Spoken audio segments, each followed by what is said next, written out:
ஆண்டவர் நமக்காக கொடுக்கிறதான ஒரு வார்த்தை என்னவென்றால், பிரசங்கத்தின் தலைப்பு தேடின பொழுது. அப்போ நான் தேடுகிறேன் என்றால் நான் எதை தேடிக்கொண்டிருக்கிறேன்? அப்ப எதையோ ஒரு காரியத்தை நான் தொலைத்திருக்க வேண்டும். இன்றைக்கு என் சமாதானத்தை நான் தொலைத்து தேடிக்கொண்டிருக்கிறேன், என் சந்தோஷத்தை நான் தொலைத்திருக்கிறேன், என் எதிர்காலங்களை நான் தொலைத்திருக்கிறேன். அன்பு தேவனுடைய ஜனமே, பணத்தை நம்பி பணத்திற்கு பின்பாக போய் ஆண்டவரின் அன்பை நான் தொலைத்திருக்கிறேன். மொத்தத்துல சொல்ல போவோம் என்றால், என் ஆண்டவரின் அன்பை தொலைத்தவனாய் நான் தேடிக்கொண்டிருக்கிறேன். வார்த்தை சொல்லுகிறது, நான் தேடுகிற பொழுது, நான் ஆண்டவரை தேடுகிறதான நேரத்தில் என் வாழ்க்கையில் என்னென்ன காரியங்கள் நடைபெறும் என்று நம் தியானித்து கடந்து போகலாம். எழுத்தவர்கள் வாசிங்க. 1 நாளாகமம் 28ஆம் அதிகாரம், 1 நாளாகமம் 28ஆம் அதிகாரம் 8ஆம் வசனம் 9ஆம் வசனம். இப்போது நன்றாக கவனிங்க. ஆண்டவர் மறுபடியாய் சபைக்கு நேராய் கொடுக்கிற வார்த்தை. இப்பொழுது இனி காலம் செல்லாது, நான் நாளைக்கு பார்த்துப்பேன், அடுத்த வாரம் நான் பார்த்துடுவேன், அடுத்த வாரத்தில் சபைக்கு போயிடுவேன். இல்ல அன்பு தேவனுடைய ஜனமே, சமயம் வாய்த்தாலும் சமயம் வாய்க்காவிட்டாலும் திருவசனத்தை ஜாக்கிரதையாய் பிரசங்கம் பண்ணி என்று பவுல் சொன்னது போல, இப்பொழுதும் ஆவியானவர் சபைக்கு கொடுக்கிற வார்த்தை. இப்பொழுதும் நீங்கள் 8:9, இப்பொழுதும் நீங்கள் இந்த நல்ல தேசத்தை சுதந்திரமாய் அனுபவித்து, நல்ல தேசம் என்று சொல்லுகிறதான நேரத்தில், தேசம் என்பது உன் சபை, தேசம் என்பது உன் குடும்பம், தேசம் என்பது நீ வாழுகிறதான உன் தேசத்தையும் குறிக்கிறதா இருக்குது. இங்கே வார்த்தை சொல்லுகிறது பாருங்க, நீ எப்படி அனுபவிக்க வேண்டுமா? நல்ல தேசத்தை சுதந்திரமாய் அனுபவித்து, இந்த நல்ல தேசத்தை ஆண்டவரை தொலைத்து இன்றைக்கு நாம் நரகமாய் மாற்றிக் கொண்டிருக்கிறோம். நல்ல குடும்பம், நல்ல கணவன், நல்ல மனைவி, நல்ல பிள்ளைகள், எல்லாம் நல்ல நல்ல நல்ல என்று நல்ல காரியங்கள் இருக்கிறது. ஆனால் இன்றைக்கு அனுபவிக்க வேண்டிய நாம் சந்தோஷ சமாதானங்களை தொலைத்து விட்டு, எப்படி ஆதாமும் ஏவாளும் ஆதியில் தேவன் கொடுத்ததான காரியங்களை தொலைத்து அவர்கள் அலைந்து தொழுகிறார்களோ, இன்றைக்கு அன்பு தேவனுடைய க்ஷணமே, உனக்காய் கொடுக்கப்பட்ட ஏதேனை நீ தொலைத்து தேடிக்கொண்டிருக்கிறாய். வார்த்தை சொல்லுகிறது, ஆண்டவர் நமக்கு கொடுத்ததான வார்த்தை எப்படி அனுபவிக்க வேண்டுமா? நல்ல தேசத்தை சுதந்திரமாய் அனுபவித்து, ஃப்ரீடம், யாருடைய தலையீடு இருக்கக்கூடாது.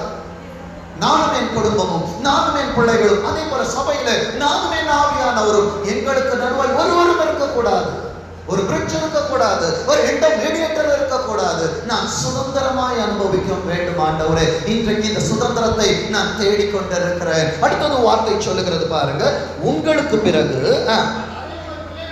அதை எதவும் பிள்ளைக்கு வைக்க போற, சுதந்திரவாளியாய் நீ இருப்பாய் என்றால் உன் சுதந்திரத்தை உன் பிள்ளைகளுக்கு வைத்து போவாய். நீ பாடுகளை அனுபவித்துக் கொண்டிருப்பாய் என்றால் அந்த பாடுகளை தானே வைத்துக் கொண்டு போக முடியும். வேதம் அழகாய் சொல்லுகிறது, வீடு ஆஸ்தியும் பிதாக்கள் வைக்கும் சுதந்திரம். அன்பு தேவனுடைய ஜனமே, என் பிள்ளைகள் திக்கற்றவர்களை அலையக்கூடாது. வேதம் சொல்லுகிறபடியா நீதிமான் அப்பத்திற்கு இறந்து தெரிகிறதை நான் ஒருபோதும் கண்டதில்லை. சங்கீதம் 37:25 தாவீது அழகாக எழுதுகிறார். அன்பு தேவனுடைய ஜனமே, என் பிள்ளைகளுக்கு நான் ஆசீர்வாதத்தை வைத்து போக வேண்டும் என்றால், இன்றைக்கு நான் ஆண்டவரை தேட வேண்டிய சமயத்துல நான் தேடணும். தேடாமல் போவேன் என்றால், நீதிமொழிகள் 1ஆம் அதிகாரத்தை வீட்டில் முழுசா ரூம் போட்டு வாசித்து பாருங்க, வேர்ட் பை வேர்ட் வாசித்து பாருங்க, ஆண்டவர் என்ன செய்வார் என்று சொல்லி வேதம் அங்கே சொல்லுகிறது பாருங்க. உங்கள் பிள்ளைகளுக்கு சுதந்திரமாய் பெண் வைக்கும் பொருட்டாக கற்பனைகளை எல்லாம் கை கொண்டு விசாரியுங்கள். ஆண்டவரை நான் என்ன செய்ய வேண்டும் என்று ஒவ்வொரு நாளும் ஆண்டவரிடத்தில் விசாரிக்கிற அனுபவம் எனக்கு இருக்க வேண்டும். எப்படியோ என் பிள்ளைகள் பாவம் செய்திருப்பார்களோ, ஒவ்வொரு நாளும் நான் பலியை செலுத்தினான். இன்றைக்கு ஆடையும் மாடையும் கோடையும் நாம் பலி செலுத்த தேவையில்லை. ஒவ்வொரு நாள் காலில் எழும்பும் பொழுதும் பிள்ளைகளின் தலை மீது கை வைத்து, ஆண்டவரே இது என் எதிர்காலம், ஆண்டவரே இந்த எதிர்காலத்தில் ஆசீர்வதியும் என்று சொல்லி ஆண்டவரிடத்தில் விசாரிக்கிற அனுபவம் உனக்கு இருக்கும் என்றால், நீ தேடிக்கொண்டிருக்கிற ஆசீர்வாதங்களை கர்த்தர் ஒரு கருத்திலே கொடுப்பார். அங்கே வேதம் சொல்லுகிறது பாருங்க, விசாரியுங்கள் என்று கர்த்தரின் சபையாகிய. இப்போ இன்றைக்கு நீ விசாரிக்க வேண்டும். எதை நீ தொலைத்திருக்கிறாய், அதை நான் எப்படி பெற்றுக்கொள்ள வேண்டும் என்று சொல்லி நீ விசாரிக்கிற அனுபவத்திற்குள்ளாய் வர வேண்டுமே. விசாரிப்பு அனுபவத்திற்குள் வருவது ஒன்று, நான் விசாரணைக்காரனாய் மாறுகிற அனுபவத்தில் ஒன்று. விசாரணைக்காரனாய் மாற வேண்டும் என்றால் எனக்குள் விசாரிப்பு இருக்க வேண்டும். மற்றவர்களை குறித்த கரிசனை எனக்குள்ளாய் வர வேண்டும். அந்த கரிசனை வருகிற நேரத்தில் தான் தேடுகிற அனுபவம் எனக்குள்ளாய் வருகிறதா இருக்கிறது. சபைக்கு அங்கே சொல்லப்படுகிற வார்த்தை, சபையாகிய இஸ்ரவேல் அனைத்தின் கண்களுக்கு முன்பாகவும் நமது தேவனுடைய செவி கேட்கவும் உங்களுக்கு புத்தி சொல்லுகிற நண்பு தேவனுடைய ஜனமே, தாழ்மையாய் நீங்கள் எப்படி நடந்து கொள்ளுவீர்கள் என்றால் கர்த்தரின் எப்படி உங்களை ஆசீர்வதிப்பார் என்று ஆண்டவர் உங்களுக்கு கற்றுக் கொடுக்க போகிறேன் என்றால், நேற்றைய தினத்தில் வார்த்தைகளை எடுத்து 1 மணி நேரம் உட்கார்ந்து ஒரு வார்த்தை ஆண்டவர் கொடுக்கவில்லை. எல்லாம் முடித்து 10 மணிக்கு உட்கார்ந்து 12 மணி வரைக்கும் போராடுகிற நேரத்தில் கர்த்தர் கொடுத்த வார்த்தைகளை தான் உங்களோடு நான் பேசிக் கொண்டிருக்கிறேன். அடுத்த வார்த்தை சொல்லுகிறது பாருங்க, என் குமாரனாகிய சாலமோனே, சாலமோனே என்று ஆண்டவர் சொல்லுகிறதான நேரத்திலே நான் புத்தி இல்லாம செஞ்சுட்டேன், நான் ஞானம் இல்லாமல் நடந்து கொண்டிருப்பேன் சொல்லிட்டு உன் நிலையை நீ தாழ்த்தி கொள்ளாதே. சாலமோன் ஞானத்தால் நிறையப்பட்டது போல இதை கேட்டு கொண்டிருக்கிற நண்பு தேவனுடைய சபையே, ஆண்டவர் உனக்கு ஞானத்தையும் கொடுக்கிறார், நீ கேளாத ஐஸ்வர்யத்தையும் ஆண்டவர் கொடுத்து கொண்டிருக்கிறார். கரங்களை தட்டி கர்த்தரை மகிமைப்படுத்து. உன்னை நீயே தாழ்த்தி கொள்ளாதே. ஆண்டவருடைய சமூகத்துல, அப்பா என் ஆண்டவர் என்னிடத்திலே அவரை தேடி நான் பெற்றுக் கொள்ளுகிற நேரத்திலே சாலமோனுக்கு தேவன் கொடுத்த ஞானத்தை ஆண்டவர் எனக்கும் கொடுப்பார். ஏனென்றால் ஆண்டவரை தேடிக்கொண்டிருக்கிறேன், ஞானத்தை தேடிக்கொண்டிருக்கிறேன், புத்தியை தேடிக்கொண்டிருக்கிறேன், அறிவை தேடிக்கொண்டிருக்கிறேன். இவை மூன்றும் எனக்குள்ளாய் வாசம் செய்கிறதான நேரத்தில் நான் கேளாத ஐஸ்வர்யம் என்னை தானாக தேடி வரும். அங்கே வார்த்தை சொல்லுகிறது பாருங்க, என் குமாரனாகிய சாலமோனே, நீ உன் பிதாவின் தேவனை என்ன பண்ணணும்? You should know. ஆண்டவர் யாருன்னு உனக்கு தெரியும். நீ அறிந்து ஃபர்ஸ்ட் ப்ராசஸ், நீ அவரை உத்தம இருதயம் ஆதியில் கொண்டிருந்த அன்பை விட்டாய் என்று ஒரு பேரில் எனக்கு குறையுண்டு.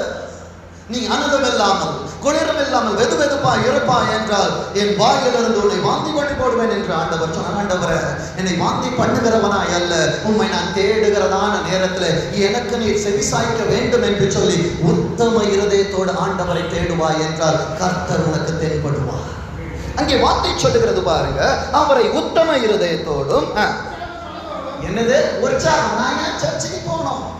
சர்ச்சுக்கு போகலன்னா என் ஃப்ரெண்ட் என்ன கேட்பான், எங்க அண்ணன் என்ன கேட்பாரு, என் பாஸ்டர் என்ன விசாரிப்பாங்க. இல்ல, உன் ஆசீர்வாதம் உனக்கு வேண்டும் என்றால் நீ உற்சாகமாய் சபைக்கு வருகிறவனாய், ஆண்டவரோடு பேசுகிறவனாய், ஆண்டவருக்காய் காரியங்களை செய்கிறவனாய் நீ மாற வேண்டும். வார்த்தை சொல்லுகிறது, உற்சாக மனதோடனும் சேவி. கர்த்தர் எல்லா இருதயம், ஒருத்தருடைய இருதயத்தை மாத்திரம் அல்ல, வந்திருக்கிறதான ஒவ்வொரு இருதயங்களையும் ஆராய்ந்து அவர் இருதயங்களை என்ன பண்றாரு? ஆராயிறார். அப்பா நீ எப்படி வந்து உட்கார்ந்து இருக்கிற? 8:30 மணி வரைக்கும் நான் சர்ச்சில் இல்லைன்னா இவன் போன் பண்ணி என்ன கடுக்கடுன்னு பேசும். அப்படி உட்கார்ந்து கொண்டிருக்கிறாயா? என் ஆண்டவர் வருவார், அவரை சந்திக்க நான் போக வேண்டும் என்று உத்தம இருதயத்தோடு உட்கார்ந்து ஆண்டவரை தேடி வந்திருக்கிறாயா? நான் ஆராய முடியாது. மனிதன் முகத்தை பார்ப்பான், கர்த்தர் இருதயத்தை பார்ப்பான்.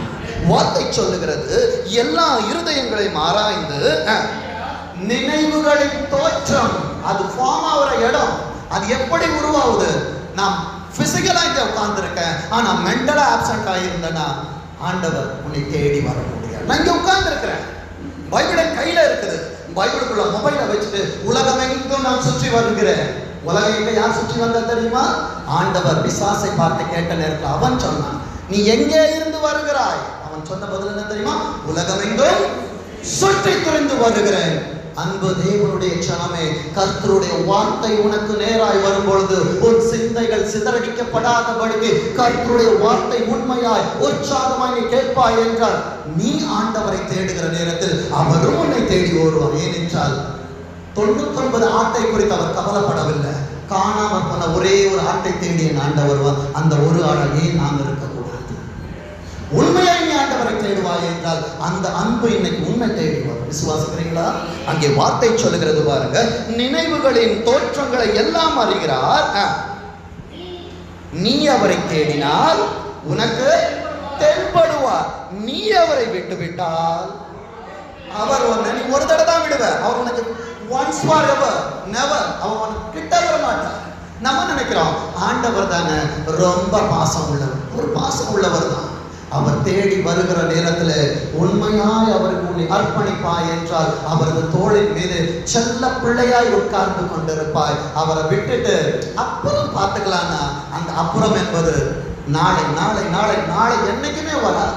அன்பு தேவனுடைய ஜனமே, இந்த நேரத்தில் ஆண்டவர் உன்னோடு பேசிக் கொண்டிருக்கிறார் என்ற எந்த இடத்திலே நான் கவருகிறேன். உற்சாகம் எனக்கு இருக்கிறதா? உண்மை என்னிடத்தில் இருக்கிறதா? கர்த்தருக்கான வைராக்கியங்கள் எனக்கு இருக்கிறதா? ஆரம்பத்துல ஆண்டவரை ஏற்றுக்கொண்ட பொழுது ஆண்டவருக்காக எதையாவது நான் சாதிக்க வேண்டும் என்று ஓடினேன். ஆனால் இன்றைக்கு அந்த ஓட்டங்கள் என்னிடத்தில் இருக்கிறதா? இல்லை. ஆண்டவரால் எப்படி ஆசீர்வதிக்க முடியும்? அநேகருடைய கேள்விகள். சபைக்கு போகிறேன், காணிக்க கொடுக்கிறேன், தசமபாகம் கொடுக்கிறேன், உண்மையா இருக்கிறேன், ஆனா கொஞ்சத்துல இருக்கிற வேண்டிய உண்மை இல்லையே.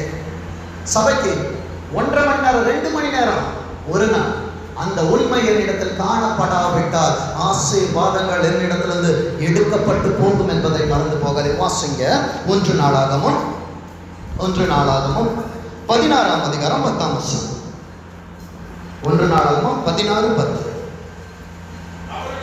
அவருடைய பரிசுத்த நாமத்தை குறித்து மேன்மை பாராட்டுங்கள், கர்த்தரை தேடுகிறவர்களின் இருதயம் மகிழ்வதாக. உன் இருதயத்தில் மகிழ்ச்சி இருக்க வேண்டும் என்றால் கர்த்தருடைய நாமத்தை குறித்ததால் நீ மேன்மை பாராட்டணும். நீ ஆண்டவரை மேன்மை பாராட்டுவாய் என்றால் அவர்கள் கண்களுக்கு முன்பாய் கர்த்தர் உன்னை மேன்மைப்படுத்துவார். விசுவாசிக்கிறீங்களா? இன்னைக்கு என்னால் மேன்மைப்பட முடியல, என் சத்துருக்களுக்கு முன்பாய் நான் தலை குனிந்து நிற்கிறேன் என்றால் என் ஆண்டவரை நான் தலை குனிய வைத்திருக்கிறேன். ஒரு நாள் ஜெபம் ஓடணும், மற்றவர்களுக்கு ஜெபம் ஜெபிக்கும். ஆனால் இன்றைக்கு அந்த ஓட்டங்கள் என்னிடத்துல இல்லை. ஆண்டவர் தலை குனிந்து நிற்கிறார். என்னை ஆண்டவரால் மேன்மைப்படுத்த முடியவில்லை. வாசிங்க 1 நாளாகமம் 22ஆம் அதிகாரம் 1 நாளாகமம் 22ஆம் அதிகாரம் 18ஆம் வசனம் 19ஆம் வசனம். உங்கள் தேவனாகிய கர்த்தர் யார் கூட இருக்கிறார்? நல்லா கவனிங்க. ஆண்டவர் யார் கூட இருக்கிறார்? உன் கூட இருக்கிறார். அப்ப நீ தேடணும், ஆண்டவர் எங்கே இருக்கிறார்? என் ஆண்டவர் என்னோடு இருந்தால் மாத்திரம்தான் எனக்கு பாதுகாவல் கிடைக்கும். அங்கே வார்த்தை சொல்லுகிறது, உங்கள் தேவனாகிய கர்த்தர் உங்களோடு இருந்து. எத்தனை திசை? இதை தவிர வேற ஏதாவது திசை இருக்குதா? 4 திசைகளிலும் ஆண்டவர் என்ன பண்ணுகிறார்? 4 திசையிலும் உங்களுக்கு இளைப்பாறுதலை தந்தார் அல்லவா? ஆண்டவரை நீ தேடினப்போ உன் வேலை உன்னிடத்தில் இருந்தது, உன் சந்தோஷம் இருந்தது, உன் நிம்மதி இருந்தது, நீ கேட்ட காரியங்கள் உன்னிடத்தில் இருந்தது. நீ ஆண்டவருக்கு தூரம் போன நேரத்தில் உன் ஆசீர்வாதங்கள் உனக்கு தூரம் போன. ஏனென்றால் அந்த ஆசீர்வாதமே ஆண்டவர் தான். விசுவாசிக்கிறியா? அந்த ஆண்டவரை பக்கத்துல வச்சிருந்தீங்கன்னா ஆசீர்வாதம் பக்கத்துல இருக்கும். இன்றைக்கு நான் ஆண்டவரை விட்டு தூரம் போகிறேன், என் ஆசீர்வாதங்களை விட்டு நான் தள்ளி போகிறேன். கெட்ட குமாரன் தன்னிடத்தில் இருக்கிற ஆஸ்திகளை எல்லாம் அவன் பிரித்து கொண்டு போனான். நான் வாழ்ந்துருவேன், இது 5 10 ஆக்கிடுவேன், 10 20 ஆக்குவேன், 20 100 ஆக்குவேன் என்று சொல்லி நடந்தது என்ன தெரியுமா? அன்பு தேவனுடைய ஜனமே, கர்த்தருடைய பர்வதத்திற்கு வராதபடிக்கு தூர தேசத்துக்கு போக வேண்டும் என்று அவன் எத்தனித்தரான நேரத்தில் ஆஸ்திகள் அழிக்கப்படுது. ஏனென்றால் ஆசீர்வாதம் அங்கே இருக்கிறது. என் பிள்ளை என்கிட்ட எப்போ வரணும்னு சொல்லிட்டு ஒவ்வொரு நாள் ஆசீர்வாதம் தேடிக்கொண்டு இருக்கிறது. அதே போலதான் தகப்பனின் கண்கள் இன்றைக்கு உன்னை தேடிக்கொண்டிருக்கிறது. வருவதற்கு நீ ஆயத்தமா? வார்த்தை இங்கே சொல்லுகிறது பாருங்க, 4 திசையிலும் உங்களுக்கு இளைப்பாறுதலை தந்தார் அல்லவா? தேசத்தின் குடிகளை யார் கையில? இவ்வளவு உண்முன் என்று பேசுகிறவர் எவ்வளவு அழகா பேசுகிறார் பாருங்க. தேசத்தின் குடிகளை, உன் குடும்பத்தை, உன் குடும்பத்தில் உள்ளவர்களை உன் கரத்திலே ஒப்பு கொடுத்தாரு. இன்றைக்கு அவங்க என்ன மேற்கொண்டாங்கன்னு சொல்றீங்க? வினோதமான காரியம். வார்த்தை சொல்லுகிறது, தேசத்தின் குடிகளை என் கையில் ஒப்பு கொடுத்தார். கர்த்தருக்கு முன்பாகவும் அவருடைய ஜனத்திற்கு முன்பாகவும் தேசம் தேசம் எப்படி இருக்கு? கீழே இருக்கு. ஆனா நீ சொல்ற என் குடும்பம் எனக்கு மேல இருக்கு. இல்ல, அதை ஒரு பாதத்திற்கு கீழாகவே ஆண்டவர் அதற்கு மேலே ரிவர்ஸ் ப்ராசஸ் போகாதீங்க, அப்சைட் டவுன் ஆகாது. ஆண்டவரை வைக்க வேண்டிய இடத்துல எந்த காரியத்தை நீ வைத்தாலும் போலும். வார்த்தை சொல்லுகிறது பாருங்க. அடுத்த வசனம் சொல்லுது, 19ஆம் வசனம். இப்பொழுதும் நீங்கள் உங்கள் இருதயத்தையும் ஆத்மா, இது ரெண்டும் தான். இருதயம் ஆண்டவரோடு பேசணும், ஆத்மாவுக்கு நியாய தீர்ப்பு இருக்குது. இந்த இரண்டும் ஆண்டவருக்கு நேராக நேர்கோட்டில் போகும் என்றால் கர்த்தர் உன்னை தேடி வருவார், ஆசீர்வாதங்கள் உன்னை தேடி வருவார். அங்கே வார்த்தை சொல்லுகிறது பாருங்க, இப்போதும் நீங்கள் உங்கள் இருதயத்தையும் உங்கள் தேவனாகிய கர்த்தரை தேடுவதற்கு நேராகி கோணலான வழி வேணாம். இது உலகம் அல்ல. ஷார்ட்கட்ல போய் ஆண்டவரை பார்த்துருவேன். ஒரு மலை இருக்கு, அங்க போனா பைசா கொடுத்தா என்ன பண்ணலாம், ஷார்ட் ரூட்ல போய் பார்த்துட்டு வந்துடலாம். ஆனா என் பரிசுத்த ஆவியானவரை எந்த லஞ்சமும் கொடுத்து பார்க்க முடியாது, யாருடைய ரெக்கமெண்டேஷனையும் பார்க்க முடியாது. விசுவாசிக்கிறீங்களா? உனக்கு வேண்டும் என்றால் நீ ஆண்டவரை தேடணும். அங்கே வார்த்தை சொல்லுகிறது பாருங்க, உங்கள் தேவனாகிய கர்த்தரை தேடுவதற்கு நேராகி கர்த்தருடைய உடன்படிக்கை பெட்டியையும் கர்த்தருடைய நாமத்திற்கு கட்டப்படும் அந்த ஆலயம். அப்ப ஆண்டவர் எனக்கான ஒரு இடத்தை கொடுத்திருக்கிறார். இன்றைக்கு அதற்கு தேவையான காரியத்தை நான் செய்வதற்கு ஆயத்தமாக இருக்க வேண்டும். விசுவாசிக்கிறீங்களா? அன்பு தேவனுடைய ஜனமே, இன்றைக்கு எழுப்புதலின் இருதயத்திற்குள்ளாய் கொண்டு விட்டு எரியும் என்றால் அன்பு தேவனுடைய ஜனமே, நமக்கு 2 மணி நேரம் தான், முடிஞ்சவங்க கடந்து போயிடுவோம். பிள்ளைகளோடு உட்கார முடியாது. ஆண்டவர்கிட்ட கேளுங்க. ஒவ்வொரு தனிப்பட்ட செபத்துல இன்றையிலிருந்து ஆண்டவர்கிட்ட செபத்தை ஏறுங்க. ஆண்டவரே, எனக்கான சபை வேண்டும். ஆண்டவரே, நாங்கள் சுயாதீனமாய் ஆராதிக்க வேண்டும் என்று சொல்லி இன்றைக்கு இந்த தரிசனமும் செபமாய் மாறும் என்றால் கர்த்தர் நமக்கான சபையை கட்டுவார். கடவுளை கட்டி கர்த்தரை மகிமைப்படுத்துங்க. கடவுளை கட்டி கர்த்தரை. ஏன்னா நேற்றைய தினத்துல அந்த ராத்திரி நேரத்தில் அந்த இடத்துக்கு அநேக காரியங்களை பேசணும். ஆண்டவர் அது வரைக்கும் வார்த்தைகளை கொடுக்கல. வீட்டுக்கு போய் உட்கார்ந்து வேதத்தை திருப்புகிறத நான் நேரத்தில் கர்த்தர் கொடுத்த வார்த்தைகளோடு தியானிக்கிறது. எந்த காரியத்தையும் தியானிக்கிறது கர்த்தருடைய சமூகத்தில் இருந்து சொல்லுகிறேன். கர்த்தர் கொடுக்கிற வார்த்தையை உங்களோடு பேசிக் கொண்டிருக்கிற வார்த்தை சொல்லுகிறது பாருங்க, ஆலயத்திற்கு கொண்டு போகும்படி யார் எழுப்பணும்? நான் எழுப்ப வேண்டும். ஒரு யோசுவாவா, ஒரு காலேபாய். ஆண்டவர் 12 பேரை அனுப்பினார். நல்ல செய்தி கொண்டு வந்தது எத்தனை பேரு? 2 பேர். அன்பு தேவனுடைய ஜனமே, மோசேயும் கானானுக்குள்ளாய் பிரவேசிக்க முடியும். ஏன் தெரியுமா? ஜனங்களுக்காக திறப்பில் நின்றபடினார். ஆனா தேவனுக்காய் உண்மையாய் இருந்த 2 ஸ்தானாதிபதிகள் ஆண்டவர் கானானுக்கு கொண்டு போனார். வார்த்தை சொல்லுகிறது, நீங்கள் எழும்பி தேவனாகிய பரிசுத்த ஸ்தலங்களை கட்டுங்கள். இப்ப சொல்லுங்க, ஆண்டவரே நாங்கள் இருக்கிறோம். ஆண்டவரே சொல்லுவதற்கு நீ ஆயமா? அன்பு தேவனுடைய ஜனமே, ஒரு கரத்தினால் ஓசை வராது. அநேக கரங்கள் சேர்க்கிற பொழுதுதான் கர்த்தருடைய ஆலயத்தை எழுந்து கட்ட முடியும். வாசிங்க 2 நாளாகமும் 6ஆம் அதிகாரம், 2 நாளாகமும் 6ஆம் அதிகாரம் 28ஆம் வசனத்திலிருந்து வாசிங்க. 2 நாளாகமும் 6:28. 2 நாளாகமும் 6:28. தேசத்தில் பஞ்சம் நன்றாக கவனிங்க. ஏன் ஒரு சபை வேண்டும்? ஏன் ஒரு ஆலயம் வேண்டும்?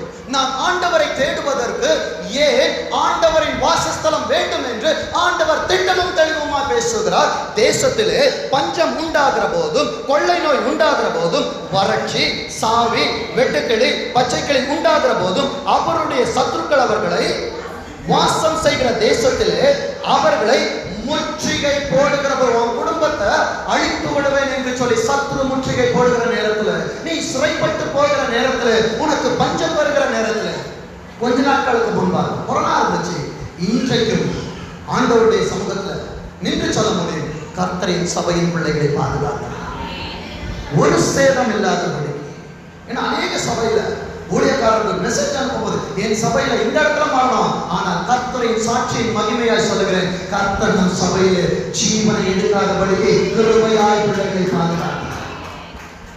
வார்த்தை எங்கே சொல்லுகிறது பாருங்க, தேசம் என்பது குடும்பம். உன் குடும்பத்துல பஞ்சம் வந்தாலும் சரி, உன் வேலை ஸ்தலத்துல உனக்கு இழைப்புகள் வந்தாலும் சரி, நீ செய்ய வேண்டிய காரியங்கள் என்ன தெரியுமா? அங்கே வார்த்தை சொல்லுகிறது, யாதொரு பாதையாகிலும் யாதொரு வியாதியாகிலும் வந்திருக்கிற போது, அப்போ உனக்கு வியாதி வந்தாலும் பாதை வந்தாலும் நீ செய்ய வேண்டிய காரியங்கள் என்னவென்றால் 29ஆம் வசனம் சொல்லுகிறது, எந்த மனுஷனானாலும் இஸ்ரவேலாகிய உம்முடைய ஜனத்துல சபையில இருக்க எவனானாலும் தன் தன் வாதையையும் வியாகுலத்தையும் உணரணும். எனக்கு ஏன் வந்தது? ஆண்டவர் ஏன் எனக்கு இதை அனுமதித்தார்? எலியாவை ஆண்டவர் எடுத்துக்கொண்டதை நோக்கம் எலிசாவை எழுப்ப வேண்டும் என்பதற்காக. கரங்களை தட்டு. இன்றைக்கு உன்னிடத்திலிருந்து சில காரியங்கள் கடந்து போகிறது என்ற சால்வை உனக்காக இன்றைக்கு இறங்கிக் கொண்டிருக்கிறது. அந்த சால்வையை நீ பிடித்துக் கொண்டாய் என்றால் எலிசாவை போல இரட்ட துணையான அற்புதம் உனக்காய் காத்திருக்கிறது. அங்கே வார்த்தை சொல்லுகிறது பாருங்க, தன் வியாகுலத்தையும் வாதையும் உணர்ந்து, இது ஆலயம் இல்லை, இது நமக்கு கொடுக்கப்பட்ட ஸ்பேஸ், கடந்து போயிடலாம்.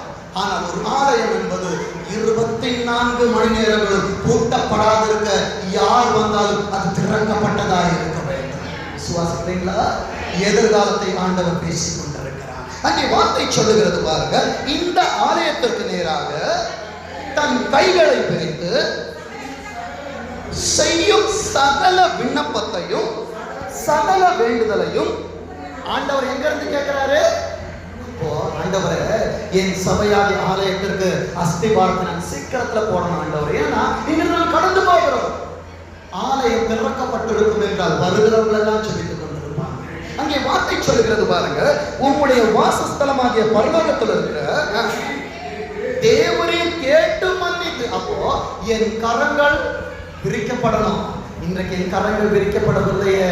சங்கீதத்தில் வார்த்தை சொல்லுகிறது, எனக்கு ஒரு ஆசை வரும் பர்வதங்களுக்கு நேராக என் கண்களை நான் ஏறெடுக்கிறேன். கண்களை மாத்திரம் அல்ல, உன் கைகளும் விரிக்கப்பட்டிருக்க வேண்டும். அங்கே வார்த்தை சொல்லுகிறது பாருங்க, 31 வாசிங்க. தேவரே, எங்கள் பிதாக்களுக்கு கொடுத்த தேசத்துல, பிதாக்களுக்கு ஆண்டவர் என்ன தேசத்தை கொடுத்தாரு? கானான் தேசத்தை கொடுத்தார். ஏதேனை ஆண்டவர் கொடுத்தார். இதுல குறையுதா? குறையில்லை, நிறைவாக கொடுத்தார். உள்ளே போனவர்கள் அதை குறைவாய் மாற்றிக்கொண்டார்கள். உனக்கு திருமணத்தை ஆண்டவர் பண்ணும் பொழுது உனக்கு நிறைவானதை ஆண்டவர் கொடுத்தார். இப்ப தேவனுடைய சொன்னமே, புத்தியுள்ள மனைவி கர்த்தர்களும் ஈவு. நீயா நாம டிசைட் பண்ண முடியாது. ஆண்டவர் யாருக்கு எந்த பாத்திரத்தை எதற்கு வைத்திருக்கிறாரோ அதைத்தான் ஆண்டவர் வந்து சேர்ப்பார். அப்போ ஆண்டவர் நிறைவா கொடுத்துட்டாரு. இன்றைக்கு எத்தனை பேர் குறை சொல்லி கொண்டிருக்கிறார்? அன்பு தேவனுடைய சொன்னே, கர்த்தர் கொடுத்த ஆசீர்வாதத்தை குறை சொல்லாத. குறை சொல்லுகிறபடியினால் நிறைந்திருக்கிற வேண்டியதை குறைவுகளை பார்த்துக் கொண்டிருக்கிறார். அங்கே வார்த்தை சொல்லுகிறது பாருங்க, தேவரீர் எங்கள் பிதாக்களுக்கு கொடுத்த தேசத்தில் அவர்கள் உயிரோடு இருக்கும் நாளெல்லாம் உமக்கு பயப்பட்டு உம்முடைய வழிகளில் நடக்கும்படிக்கு தேவரே ஒருவரே மனுபுத்திரரின் இருதயத்தை அறிந்தவர் ஆனதினால். இன்றைக்கு உன் இருதயத்தின் வியாகுலங்களை அறிந்தவர் உன்னோடு பேசிக் கொண்டிருக்கிறார். மகனே, நீ எங்கே இருக்கிறாய்? என் மகளே, நீ எங்கே இருக்கிறாய்? என்னை தேடினால் நான் உன்னை தேடி வருவேன். அங்கே வார்த்தை சொல்லுகிறது பாருங்க, அறிந்தவர் ஆனதால் நீ அவன் இருதயத்தை அறிந்திருக்கிறபடியே அவனுடைய எல்லா வழிகளுக்கும் தக்கதாய் செய்து பலன் அனுப்பீராக. நீ நன்மை செய்தால் உனக்கு நன்மை இல்லையோ? நீ பாவம் செய்தால் வீட்டு வாசப்படியிலே பாவம் படுத்திருக்கும். தாயின் மாபெரும் காணிக்கைகளை கொண்டு வந்தார். உண்மை. கர்த்தர் யாருடைய காணிக்கை அங்கீகரித்தாரு? ஏன்? அவனும் காணிக்கையை படைத்தான். அன்பு தேவனுடைய சொன்னே, கர்த்தருக்கு கொடுக்கிறத அவுட்டேட்டட் ஆண்டவருக்கு கொடுக்காது. எதையோ கொடுக்கலாம். நோ, ஆண்டவர் அது பிரியப்படுகிற தேவன் அல்ல. நீ கொடுக்கிறதான காணிக்கைகள், தசம பாகங்கள் கர்த்தருடைய சமூகத்தில் பிரீதியா இருக்க வேண்டும் என்றால் பிரதானமானவற்றை ஆண்டவருக்கு கொடுக்கிற நேரத்தில் தான் கர்த்தரும் உன் கரத்தில் இருக்கிற காரியங்களை அங்கீகரிப்பார். விசுவாசியா? சோதித்துப்பா. மல்கியாவை வீட்டுக்கு போய் வாசிச்சு பாருங்க. என் ஆண்டவரை சோதிப்பதற்கு ஆண்டவர் கொடுத்த 2 காரியம், உன் காணிக்கை, உன் தசம பாகம். அந்த கவர் கொடுக்கும் ஏதோ ஒன்று உள்ள வச்சு அனுப்பிடும். இல்லை, அப்படி யாரும் கொடுக்க மாட்டார். கர்த்தர் நிறைவான ஆசீர்வாதத்தினால் என்னையும் குடும்பத்தையும் சபையும் கொடுக்கத்தக்கதாய் ஆசீர்வாதமாய் வைத்திருக்கிறார். அன்பு தேவனுடைய சொன்னே, உற்சாகமாய் கொடுப்பாய் என்றால் கர்த்தர் உண்மையில் பிரியமாயிருப்பார். பிரியம் என்று சொல்லுகிற நேரத்தில் கர்த்தருடைய தேடி வருகிறவராக இருக்கிறார். அங்கே வார்த்தை சொல்லுகிறது பாருங்க, உன்னுடைய வழி எப்படியோ அதன் வழியாய் கர்த்தர் உனக்கு பலனை கொடுப்பார். இப்ப வாசிங்க, அதே அதிகாரத்துல 32 வாசிங்க. நமக்கு மட்டும் இல்ல, ஒரு ஆலயம் இருக்கும் என்றால் சபையில் வருகிறவர்களுக்கு மாத்திரம் ஆண்டவர் ஆசீர்வாதத்தை ஆண்டவர் யாருக்கெல்லாம் ஆசீர்வாதத்தை கொடுப்பார் என்றால், அன்பு தேவனுடைய ஜனமே, யோபு தன் சிநேகிதருக்கு வேண்டுதல் செய்த பொழுது முதல் ஆசீர்வாதத்தை கர்த்தர் யோபுவுக்கு கொடுத்தார். அடுத்தது சிநேகிதர். இங்கே தேவனுடைய ஜனமல்லாதவர்கள் ஆலயத்தை தேடி வருகிற நேரத்தில் கர்த்தர் ஆசீர்வாதத்தை கொடுப்பார். அதற்கான ஆசீர்வாதங்கள் உன்னை உன் குடும்பத்தை கொண்டு சேர்க்கிறதா. அங்கே வார்த்தை சொல்லுகிறது பாருங்க, உம்முடைய ஜனமாகிய இஸ்ரவேல் ஜாதி அல்லாத அந்நிய ஜாதியார் பலத்த கரத்தின் நிமித்தமும் ஓங்கிய உம்முடைய புயத்தின் நிமித்தமும் தூர தேசங்களிலிருந்து வந்து இந்த ஆலயத்திற்கு நேராக நின்று விண்ணப்பம் பண்ணுவார்கள். நாட்களை ஆண்டவர் கொண்டு வருவார். விசுவாசிக்கிறீங்களா? ஆலயத்திற்கு நேராக நின்று அவர்கள் விண்ணப்பம் பண்ணுவாங்க. ஆண்டவர் செய்கிற காரியம் என்ன தெரியுமா? வாசிங்க. உமது வாசஸ்தலமாகிய பரலோகத்தில் இருக்கிற தேவரீர் அதை கேட்டு உம்முடைய ஜனமாகிய இஸ்ரவேலை போல உம்முடைய நாமத்தை அறிந்து, அன்பு தேவனுடைய ஜனமே, என் ஆண்டவருடைய நாமம் அறிவிக்கப்பட வேண்டும் என்றால் என் ஆண்டவருக்கான ஆலயம் அவசியமாய் இருக்கிறது. நான் கர்த்தரை தேட வேண்டும் என்றால் என் ஆண்டவரின் ஆலயம் அவசியமாய் இருக்கிறது. அங்கே வார்த்தை சொல்லுகிறது பாருங்க, உம்முடைய நாமத்தை அறிந்து உமக்கு பயப்பட்டு நான் கட்டின, நான் என்று சொல்லுகிற நேரத்தில் இங்கே நான் கட்ட போகிறதான ஆலயத்திற்கு உங்களுடைய நாமம் தரிக்கப்பட்டது என்று அறியும்படிக்கு அந்த அந்நிய சாதியான் உம்மை நோக்கி வேண்டுவதன்படி எல்லாம் செய்வீராக. அப்போ அந்நியனுக்கு என் ஆண்டவர் செய்வார் என்றால் என் ஆண்டவரை நான் தேடும் பொழுது என் ஆண்டவர் எனக்கு செய்வாரா? செய்ய மாட்டார். நிச்சயம் செய்வார், செய்து முடிப்பார். வார்த்தை சொல்லுகிறது பாருங்க, அதே அதிகாரத்தில் 40ஆம் வசனத்தை வாசிங்க.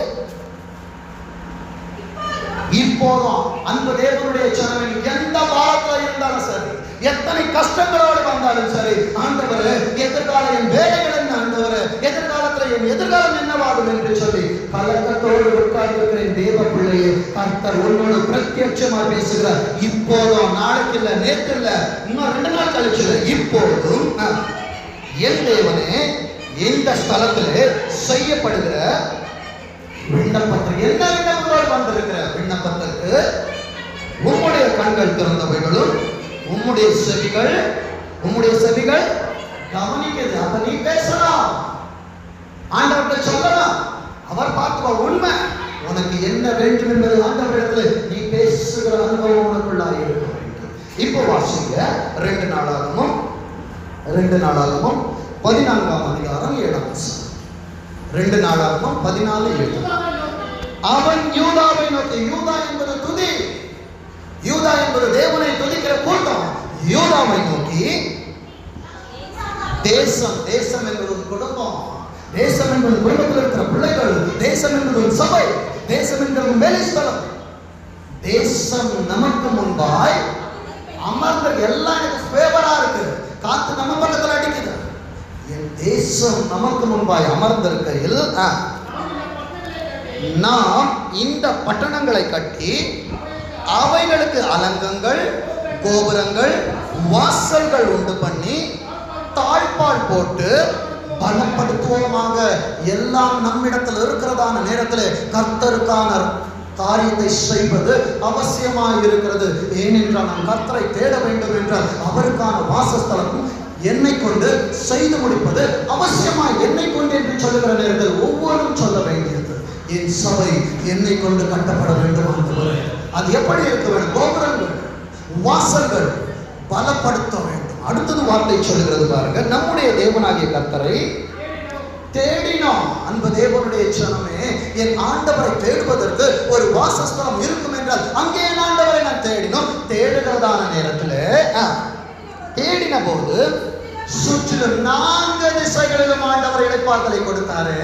நீ தேடாமல் இருக்கிறபடியினால் ஒரு திசையிலிருந்து ஜனமுனை நெருங்குகிறது, ஒரு திசை வியாதி, ஒரு திசையிலிருந்து பண பிரச்சனை, ஒரு திசையிலிருந்து பொருளாதாரம். ஆண்டவரே என்னை நெருக்குகிறது. ஆண்டவரே, பார்வோனின் சேனைகள் எனக்கு பின்பாக வந்துட்டு இருக்கிறது.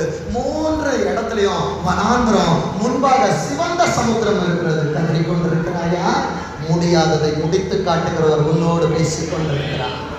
எங்கே பாதை இல்லை என்று சொல்லி, போதும் ஆண்டவரே என்று சொல்லி சொல்லி சூறை செடியின் கீழ் படுத்து கிடக்கிற எலியாவே, கர்த்தருடைய வார்த்தை உனக்கு நேராய் வருகிறது. கர்த்தருடைய வார்த்தை உன்னை தட்டி எழுப்புகிறது. கரங்களை தட்டி கர்த்தரை மகிமைப்படுத்து. நீ போக வேண்டிய தூரம் வெகு தூரம், நீ போக வேண்டிய தூரம் வெகு தூரம். ரிக்கரவுஷ்யமல ரக்கபௌத ரபக்கரவுஷ்யா, கர்த்தர் உன்னை அனுப்பி கொண்டிருக்கிறார். விசுவாசிக்கிறியா? வார்த்தை இங்கே சொல்லுகிறது பாருங்க. நம்முடைய தேவனாகிய கர்த்தரை தேடின போது சுற்றிலும் நமக்கு இளைப்பாறுதலை கட்டளையிட்டார். அப்படியே காட்டினார்கள். அவர்களுக்கு காரியம் வாய்த்தது. அன்பு தேவனுடைய ஜனமே, இன்றைக்கு இந்த எழுப்புதலின் விதை உன் இருதயத்திற்குள் விடும் என்றால் இன்றையிலிருந்து ஆண்டவரை ஒவ்வொரு நாளும் கேள்வி, ஆண்டவர் என் கரத்தை பலப்படுத்தும் ஆண்டவர் பொசசிவ்னஸ் வேணும். ஏனென்றால் எனக்கு பிறகாக என் பிள்ளையார் ஆசீர்வதிக்கப்பட வேண்டும். நான் ஆண்டவருக்காய் கொடுப்பேன் என்றால் ஆண்டவர் நம்பிக்கை கொலிக்கு மடிகள் சரிந்து விழும்படிய ஆண்டவர் எனக்கு கொடுப்பார். ஏனென்றால் இன்றைக்கு நான் கொடுக்க போவதனால எதிர்காலத்தில் ஆண்டவரை சேவிக்க போகிறது. அந்த ஆசீர்வாதங்கள் தலைமுறையா எனக்கு வந்து சேரப்போய். விசுவாசிக்கிறாயா? அங்கே வார்த்தை சொல்லுகிறது பாருங்க. 9ஆம் வசனம் வாசிங்க. அதே அதிகாரத்துல, அவர்களுக்கு விரோதமாக நீ ஆண்டவரை தேடினால் உனக்கு விரோதமாய் எத்தனை ஆயிரங்கள் வந்தாலும் கர்த்தர் உனக்கு ஜெயமாய் மாற்றிக் கொடுப்பார். அங்கே வாசிங்க. அவர்களுக்கு விரோதமாக எப்போ வராங்க தெரியுமா? நன்றாக கவனிங்க. ஆண்டவரை தேடும் பொழுது, காரியம் வாய்க்கும் பொழுது, பலப்படுத்துகிற நேரத்துல. எப்போ ஒரு மனிதன் தன்னை ஆவிக்குள்ளாக திடப்படுத்துகிறானோ, இந்த காரியத்தை நான் செய்யக்கூடாது என்று ஆண்டவருக்கு நேராக்கி தன் இருதயத்திற்கு பூட்டு போடுகிறானோ, அப்பொழுதுதான் என்ன வரும்? பிரச்சனை வரும். நீர் நிறுத்தினதான இந்த பொற்சிலையை நான் வணங்க மாட்டோம் அப்படின்னு சொல்லுகிற நேரத்துல அக்கினி சூளை எத்தனை மடங்கு சூடாக்கப்பட்டது? 7 மடங்கு. 7 நாளும் பிரச்சனை இருக்கு. உலகத்துல உபத்திரவங்கள் உண்டு, ஆனாலும் திடன் கொள்ளுங்கள். யார் உலகத்தை ஜெயித்திருக்கா? ஆண்டவர் உலகத்தை என்னால ஜெயிக்க முடியாது. நான் வெறும் மண்பாண்டம் தான். என் ஆண்டவர் உலகத்தை ஜெயித்தார் என்றால் உன்னையும் அவர் ஜெயிக்க வைப்பார். நீ ஆண்டவருக்கு நேராக வருகிற நேரத்துல தான் யார் வரா தெரியுமா? அவர்களுக்கு விரோதமாய் எத்தியோப்பியனாகிய சேரா 1000 இல்ல லட்சக்கணக்காக வருது. அன்பு தேவனுடைய ஜனமே, கர்த்தரை கிட்டி சேருகிற நேரத்துல பாடுகள் உண்டு, பிரச்சனைகள் உண்டு, போராட்டங்கள் உண்டு. கிறிஸ்தவ வாழ்க்கை என்பது எப்படியும் வாழலாம் என்கிற வாழ்க்கை அல்ல, இப்படித்தான் வாழ வேண்டும் என்கிற வாழ்க்கை. போராட்டத்திற்கு மத்தியில ஜெயம் எடுக்கிற வாழ்க்கை, சோதனைகளுக்கு மத்தியில சாதனையாய் மாற்றுகிற வாழ்க்கை. அங்கே வார்த்தை சொல்லுகிறது பாருங்க. சேரா 10 லட்சம் பேர்கள் சேர்ந்த சேனையோடும் 300 ரதங்களோடும் புறப்பட்டு மராசே மட்டும் வந்த. அன்பு தேவனுடைய ஜனமே, ஆண்டவரே எனக்கு ஒரு ஆசீர்வாதம் வராதா என்று காத்து கொண்டிருக்கிற நேரத்துல உன்னை முற்றுகை போட்டிருக்கிறார்கள். வெளியே போக முடியாது, உள்ளே வர முடியாத சூழ்நிலை. ஆண்டவரே என்ன செய்வேன்? நீங்க சொன்னீங்கப்பா, இருதயத்தை பூட்டு போட நல்லா போட்டிட்டேன். ஞாயிற்றுக்கிழமை 6 மணிக்கெல்லாம் சர்ச்சில் உட்கார்ந்துட்டேன். ஆனா என் பிரச்சனைகள் அது வெளியே நிற்குது. கர்த்தர் பார்த்துக் கொள்வார். வார்த்தை சொல்லுகிறது பாருங்க. 11ஆம் வசனத்தை வாசிங்க.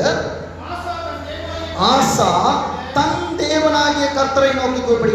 அன்னைக்கு அவன் தன் தேவனை கூப்பிட்டான். இன்றைக்கு உனக்கு என்ன தேவன் இருக்கிறது? பக்கத்து வீடு தெய்வமாய் இருக்கிறதா? உன் உடன் பிறந்தவர்கள் தெய்வமாய் இருக்கிறார்களா? உன் தொழில் உனக்கு தெய்வமாய் இருக்கிறதா? யாரை நோக்கி கூப்பிடுகிறார்? யாரை தேடிக்கொண்டிருக்கிறார்? 10 லட்சம் பேர். யோசிச்சு பாருங்க எப்படி இருந்திருக்கும். 10 லட்சம் ரதங்கள், 300 குதிரை வீரர்களோட வந்திருக்கிறான். அவன் செய்கிற காரியத்தை பாருங்க. ஆசா தன் தேவனாகிய கர்த்தரை நோக்கி கூப்பிட்டு, கர்த்தாவே பலம், எனக்கு பலன் இருந்தாலும் சரி, அடுத்தது பலன் இல்லாமல் போனாலும் சரி,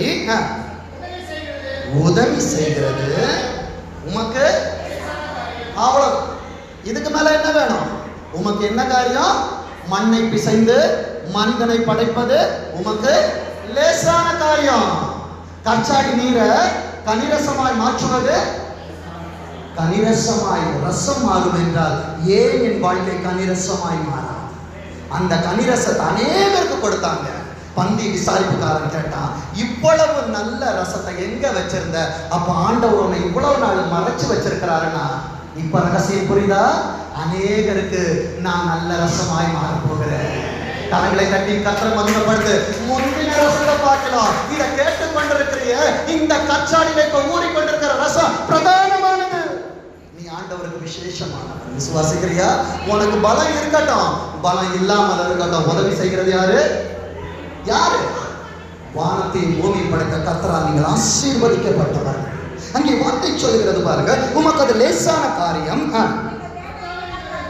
எங்கள் தேவனாகிய கர்த்தாவை எங்களுக்கு துணை நில்லுங்கப்பா, என் கூட நில்லுங்க. அடுத்தது, உம்மை சார்ந்து உம்முடைய நாமத்தில் ஏராளமான இந்த கூட்டத்திற்கு எதிராக வந்தோம். கர்த்தாவே, நீர் எங்கள் தேவன், மனுஷன் உம்மை மேற்கொள்ள. பிரச்சனை யாருக்கு? நன்றாக கவனிங்க. பிரச்சனை ஆண்டவருக்கா? பிரச்சனை ஆண்டவருக்கா? பிரச்சனை தூக்கி எங்க கொடுத்துட்டான்? அப்ப நீங்க பார்த்துக்கோங்க. உங்களை நம்பி நாங்க வந்துட்டோம். அவன் சொல்லுகிற காரியத்தை பாருங்க, எங்களுக்கு துணை நில்லும், மனுஷனுமை மேற்கொள்ள விடாதே. அப்போ நீங்க வந்து சண்டை போடுங்க ஆண்டவரே. நம்ம சொல்றோமா? கடங்காரம் வருவான் ஆண்டவரே, நான் என்ன பண்ண போறேன் ஆண்டவரே? அவனை நீர் பார்த்து கொள்ளுங்கப்பா. உனக்கான வாசல்களை ஆண்டவர் தரப்பா. நீ உன் சுயபலத்துல ஓடணும்னு நினைக்கிற, உன் பயபலத்துல நீ செஞ்சு முடிக்கணும்னு நினைக்கிற, நீ கர்த்தருக்கு விசேஷமானவன். கர்த்தர் அவரை தேடும் போது ஒன்னாவது மகிமைப்படுத்துவார். அடுத்ததான் மகிமை அவர்கிட்ட போகும். அங்கே வார்த்தை சொல்லுகிறது பாருங்க, 12ஆம் வசனத்தை வாசிங்க. எத்தியோப்பியரை ஆசாவுக்கும் யூதா என்பது துதி செய்கிறவர்கள். ஊழியக்காரன் ஜெபம் செஞ்சா மட்டும் பிசாசு ஓட. நன்றாக கவனிங்க, சத்தியத்தை அறிந்து கொள்ள வேண்டும். கர்த்தர் எத்தியோப்பியரை ஆசாவுக்கும் யூதாவுக்கும் முன்பாக முறியடித்ததினால் எத்தியோப்பியர் ஓடி போனார்கள். இப்போ நம்ம வாக்குத்தத்த வசனத்தை சொல்லுங்க, கர்த்தரால் மீட்கப்பட்டவர்கள் திரும்பி ஆனந்த களிப்புடன் பாடி சீயோனுக்கு வருவார்கள். நித்திய மகிழ்ச்சி அவர்கள் தலையின் மேல் இருக்கும். சஞ்சலமும் தவிப்பும், சொல்லுங்க, சஞ்சலமும் தவிப்பும் ஓடி போயிடுச்சு. இனி சொல்லாத எனக்கு பாடம் இருக்கு, பிரச்சனை இருக்கு, எதையும் சொல்லாத, கர்த்தர் பார்த்துக் கொள்வார். விசுவாசிக்கிறியா? கர்த்தர் உன்னை கொண்டு உன் வாழ்க்கையை கனிரசம் உள்ளதாய் அவர் மாற்றிக் கொண்டிருக்கிறார். இப்போ வாசிங்க 2 நாளாகவும் 15ஆம் அதிகாரத்துல 2 நாளாகவும் 15, 12 14 வாசிங்க. இப்ப ஓடி போன உடனே, அதாவது ஆண்டவரே எனக்கு இந்த காரியம் வேணும்னா இப்ப ப்ரே பண்ணிட்டேன், நான் வீட்டுக்கு போன உடனே நான் கேட்ட காரியம் எனக்கு வந்த உடனே, இது 14 நடக்குது. 15ஆம் அதிகாரத்துல நடக்கிற காரியம் என்னன்னா, உடனே என் உள்ளம் புது கவியால பொங்க உங்க நான் பாடிக்கிட்டே இருப்பேன் ஆண்டவர், எக்காலத்திலையும் பாடுவேன். உள்ள துதி பொங்குது. அவங்க செய்யற காரியத்தை பாருங்க, 12ஆம் வசனத்தை வாசிங்க. தங்கள் பிதாக்களின் தேவனாகிய கர்த்தரை எப்போ ஆண்டவர் நன்மை செஞ்சா தேடுவோம். ஆண்டவர் செய்யலன்னா ஆத்திரம் சோத்திரம் அருமையை பத்திரம் சச்சம் வேண்டாம், ஒன்றும் வேண்டாம், நான் என் பாட்டுக்கு யோனாவை போல நான் போறேன் வழிக்கு, என்னை யாரும் தேடாது. அன்பு தேவனுடைய க்ஷணமே வார்த்தை சொல்லுகிறது பாருங்க, 13ஆம் வசனத்தை வாசிங்க.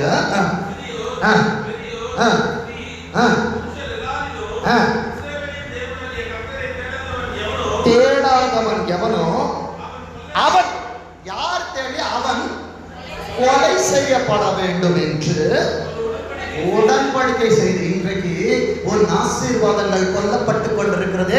எவன் ஆண்டவரை தேடவில்லையோ அவன் ஆசீர்வாதங்கள் கொல்லப்படுகிறது. எவன் ஆண்டவரை தேடுகிறானோ அவன் விருத்தி அடைந்து கொண்டிருக்கிறான். விசுவாசிக்கிறீங்களா? யாராவது ஒருத்தர் சொல்ல முடியுமா? என் சபையில ஒரு பிள்ளை நான் ஆண்டவருக்காய் கொடுத்தேன், ஆண்டவர் என்னை தரித்திரம் அடைய செய்தார், சொல்ல முடியுமா? எனக்கு தெரியும். என் அன்பு பிள்ளைகள் கொடுக்கிற பிள்ளைகளை கர்த்தர் இன்றைக்கும் விருத்தியாக வைத்திருக்கிறார். விசுவாசிக்கிறீங்களா? அநேக சாட்சிகள் உள்ளே இருக்கிறது. இங்க வார்த்தை சொல்கிறது பாருங்க, சின்ன பிள்ளையில இருந்து பெரியவங்க வரைக்கும் யாரை தேடணுமா? ஆண்டவரை தேடவில்லை என்றால் அவன் கொல்லப்பட வேண்டும். ஆவிக்குரிய வாழ்க்கையில் பார்க்கிறதான நேரத்துல நான் ஆண்டவரை தேடவில்லை என்றால் என் ஆசீர்வாதங்களை நானே கொன்று கொண்டிருக்கிற வார்த்தை சொல்லுகிறது. 14ஆம் வசனத்தை வாசிங்க. மகா சத்தத்தோடும் கம்பீரத்தோடும் பூரிகைகளோடும் எக்காலங்களோடும் கர்த்தருக்கு முன்பாக என்ன பண்ணாங்க? ப்ராமிஸ். 1ஆம் தேதி தொடர்ந்து உடனே ஆண்டவரே சபைக்கு நான் உண்மையா இருப்பேன், என் குடும்பத்திற்கு உண்மையா இருப்பேன், பிள்ளைங்களுக்கு உண்மையா இருப்பேன், எல்லாம் செய்வேன், என் வேலையெல்லாம் ரெசல்யூஷன்ஸ். காப்பாற்றுகிறோமா? பிரச்சனை வந்த உடனே அவ்வளவு ஆண்டவருக்கு முதுகை காண்பித்துக் கொண்டிருக்கிறோம். இங்கும் நடந்த காரியங்கள் அதுதான். 14ஆம் அதிகாரத்துல ஆண்டவர் இடத்துல வேண்டுதல், 15ஆம் அதிகாரத்துல ஆண்டவருடைய உடன்படிக்கை, 16ஆம் அதிகாரம் வருகிறது. வாசிங்க 2 நாளாகமம் 16 1ஆம் வசனம் 2ஆம் வசனத்தை வாசிங்க.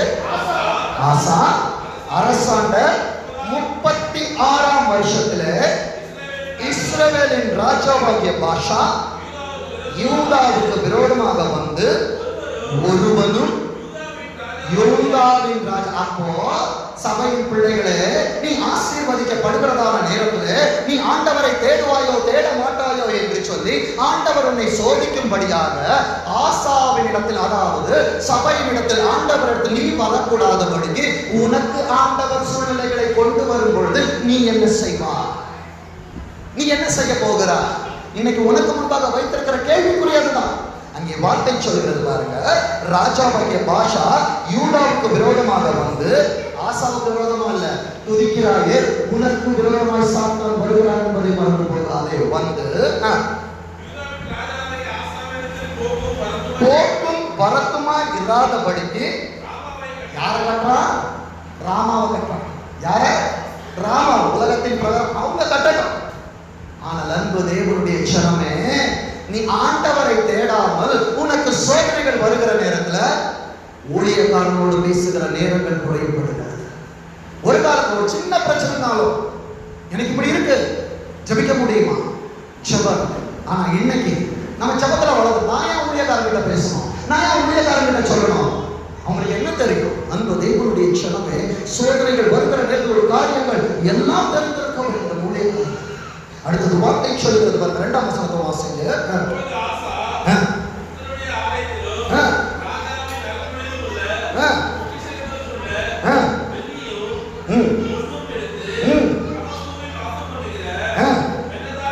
பெனதாத் என்னும் சீரியாவின் ராஜாவின் இடத்திற்கு அனுப்பி, இயேசு ராஜா மறந்து போனாரு, ஆசாக்கு உதவி செய்த இயேசு ராஜா இப்ப மறந்து போயிட்டாரு. எந்த ராஜா கிட்ட போனா? சீரிய ராஜா. ஏன்னா தேசம் தனக்கு முன்பாய் அமர்ந்திருக்கிறது. எத்தியோப்பியன் ஓடி போயிட்டான், பிரச்சனைகள் எல்லாம் முடிஞ்சு போயிடுச்சு. ஆசீர்வாதங்கள் நிறைகிற நேரத்தில் கர்த்தரை தேடுகிற நேரங்கள் குறைகிறது, ஆண்டவரிடத்தில் பேசுகிற அனுபவங்கள் குறைகிறது. இப்போ ஒரு பிரச்சனை வருகிறதான நேரத்தில் அவன் ராஜாதி ராஜாவை தேடவில்லை, உலகத்தின் ராஜாவாகிய சீரியரை தேடி போகிறான். ஆண்டவர்களை வைத்திருப்பது எதற்கு தெரியுமா? யாரிடத்திலும் கையேந்துவதற்கு அல்ல. புரிந்து கொள், பெரிய ரகசியம், பெரிய சத்தியம். ஆண்டவர் உன்னை வைத்திருப்பது மற்றவர்களை உன் கரத்தினால் ஆசீர்வதிப்பதற்கு. விசுவாசிக்கிறீர்களா? நடந்த காரியம் என்ன தெரியுமா? 6ஆம் வசனத்தை வாசிங்க.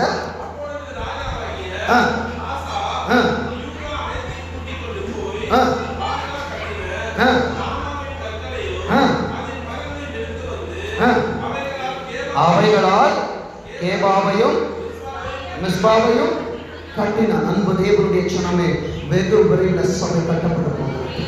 அதுக்கு நடுவில் இருக்கிற காரியங்களை பார்த்தோம்னா, ஏன்னா ஆண்டவருக்காய் உண்மையா இருந்தான், ஆண்டவர் அவனுக்காய் காரியங்களை செய்தார். ஆனால் ஆண்டவர்கள் சொன்ன காரியம் என்ன தெரியுமா? வாசிங்க அதே அதிகாரத்தில் 7ஆம் வசனத்தை வாசிங்க.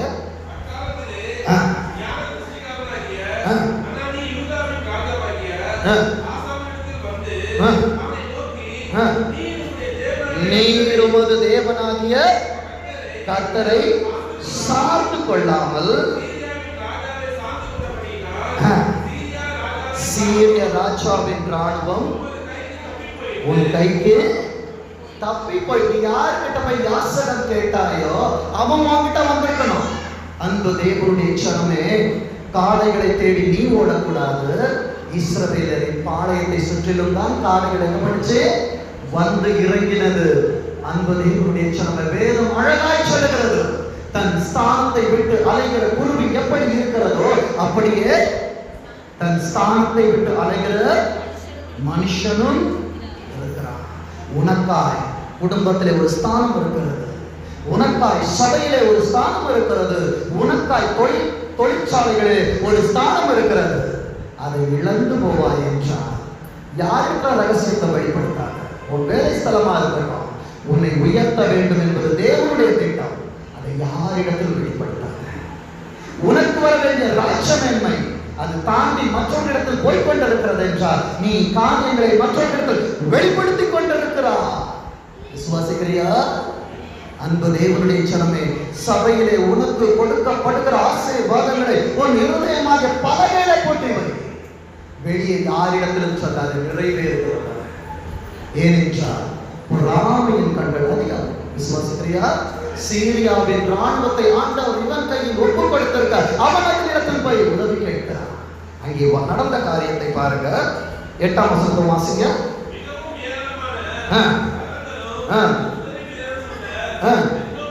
எத்தியோப்பியரும் லூபியரும் மகா சேனைகளுமாய் இருந்தார்கள் அல்லவோ, நீர் கர்த்தரை சார்ந்து கொண்ட போதோவெனில் அவர்களை உமது கையில ஒப்பு கொடுத்தாரு.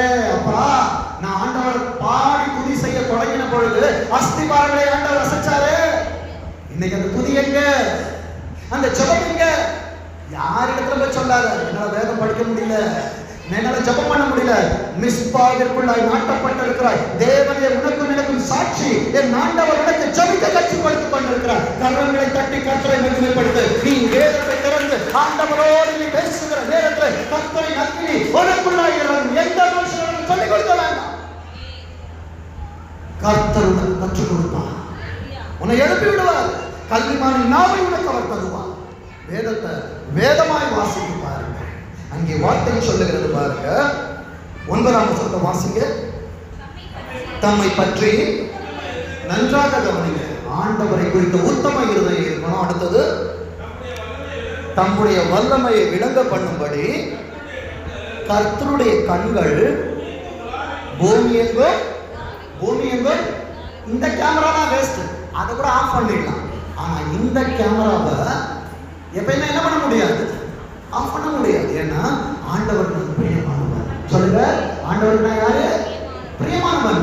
வியாதி அங்கிட்ட வரக்கூடாது, கொள்ளை நோய் அங்கிட்ட வரக்கூடாது, சத்துரு அங்கிட்ட வரக்கூடாது, துன்பங்கள் வரக்கூடாது, கஷ்டங்கள் வரக்கூடாது. அவர் எனக்கு வேலி அடைக்கிறதான பாதுகாவலை கொடுக்க வேண்டும் என்றால் உலகத்தின் கேமராக்கள் அல்ல, என் ஆண்டவருடைய கண்கள் என்னை சுற்றி கொண்டிருக்கிறது. விசுவாசிக்கிறீங்களா? விசுவாச சத்தமா சொல்லுங்க, அதையே சொல்லுங்க. உனக்கான ஆசீர்வாதத்தின் வார்த்தை தான் நான் பேசிக் கொண்டிருக்கிறேன். அங்கே வார்த்தை சொல்லுகிறது பாருங்க. கர்த்தருடைய கண்கள் பூமி எங்கும் உலாவிக் கொண்டிருக்கிறது. இந்த விஷயத்துல எப்படி இருந்தீங்க? மதி இல்லாம இருந்த. ஆண்டவர்கிட்ட கேட்கல, இது சின்ன காரியம் தானே, நான் சின்ன காரியம் தானே வாங்குறேன், அதை நான் ஊழியக்காரன் சொல்லணுமா? அவரு பிரேயர் பண்ணி என்னங்க ஆகும்போது அவருக்கு என்னங்க தெரியும்? அவருக்கு ஒன்றும் தெரியாது, எனக்கு ஒன்றும் தெரியாது. அன்பு தேவனுடைய ஜனமே, ஞானிகளை வெட்கப்படுத்தும்படியாய் தேவன் உலகத்தில் இழிவானவர்களும் பைத்தியத்தை ஆண்டவர் தெரிந்து வைத்தார். விசுவாசிக்கிறீங்களா? ஆண்டவருக்கு பைத்தியம் தான். அன்பு தேவனுடைய ஜனமே, அங்கே வார்த்தை சொல்லுகிறது, எந்த காரியத்தில் மதி இல்லாமல் இருக்கிறார். ஆண்டவரே, நான் சீர்படுத்துகிறேன். ஆண்டவரே, உமக்கு கொடுக்க வேண்டிய நேரத்தை நான் கொடுக்க வருகிறப்பா, உங்களோடு நான் பேச வருகிறேன். ஆண்டவரே, எதில் தவறி இருக்கிறாயோ இன்றைக்கு ஆண்டவரோட சீர்படுத்துவாய் என்றால் கர்த்தருடைய ஆசீர்வதிப்பார். இல்ல நான் இப்படியே தான் இருப்பேன்னா வார்த்தை சொல்லுகிறது பாருங்க.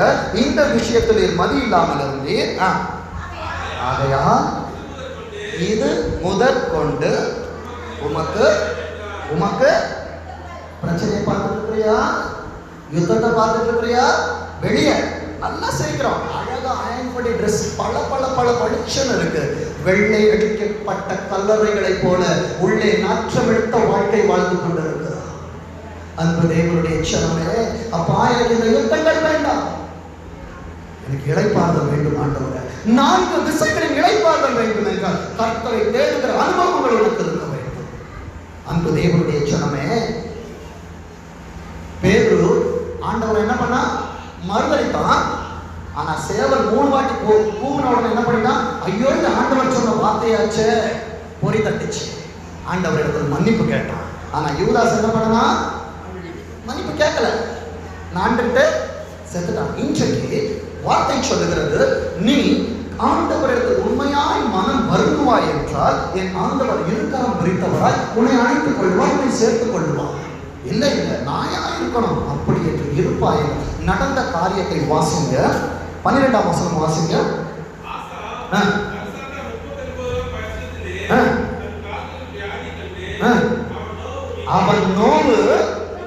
மிகவும் உக்கிரமாயிருக்கும். ஜீவனுள்ள தேவனுடைய கைகளை விடுவது பயங்கரமாயிருக்கும்.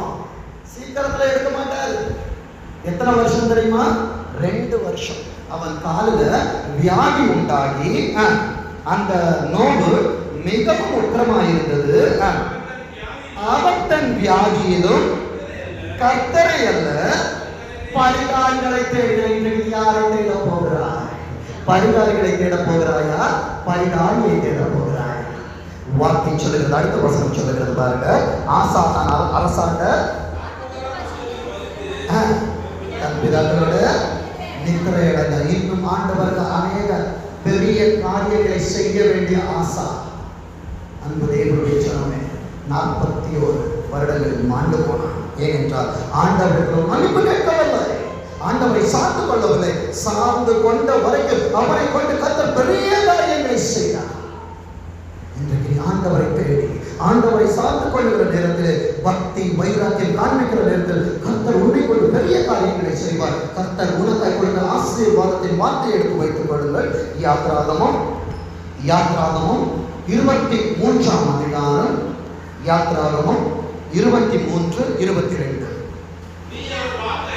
நீ அவர் வாக்கை என்பது தேவனுடைய ஜனமே, இன்றைக்கு கர்த்தர் உன்னோடு பேசின இந்த வார்த்தைகளை உன் இருதய பலகையில் எழுதி வச்சது.